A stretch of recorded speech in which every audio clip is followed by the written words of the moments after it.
February 6, 2025. Sa ngayon po ay iba't ibang weather system pa rin ang nakakaapekto ngayon dito sa ating bansa. Malamig na hanging amihan ang nakakaapekto dito sa Luzon.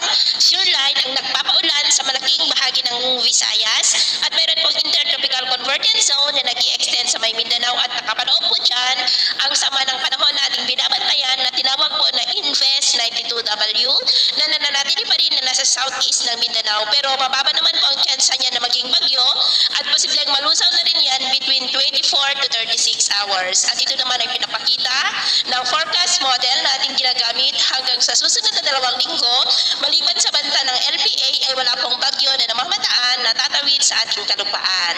At sa lagay po ng ating panahon ngayong hapon dahil sa shear line ay malalakas na ulan ang nararanasan pa rin sa malaking bahagi ng Visayas at may mga malalakas rin na ulan sa Bicol Region, Mimaropa, maging sa ilang bahagi ng Calabarzon at may mga isolated light to moderate rain sa may Cagayan, Apayao at Mountain Province.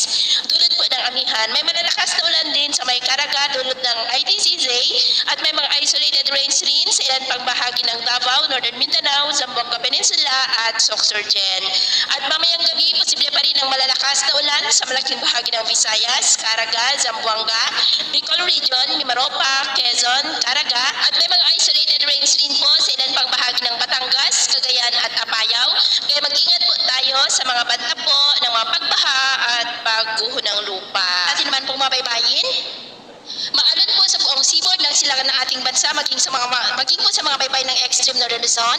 Ng mga alon dyan ay posible po na aabot hanggang sa 2.5 to 4 meters height. Kaya hanggat maaari po, iwasan na muna natin ang papalaot dyan sa mga may kulay pula para po mas makaiwas sa mga sakunang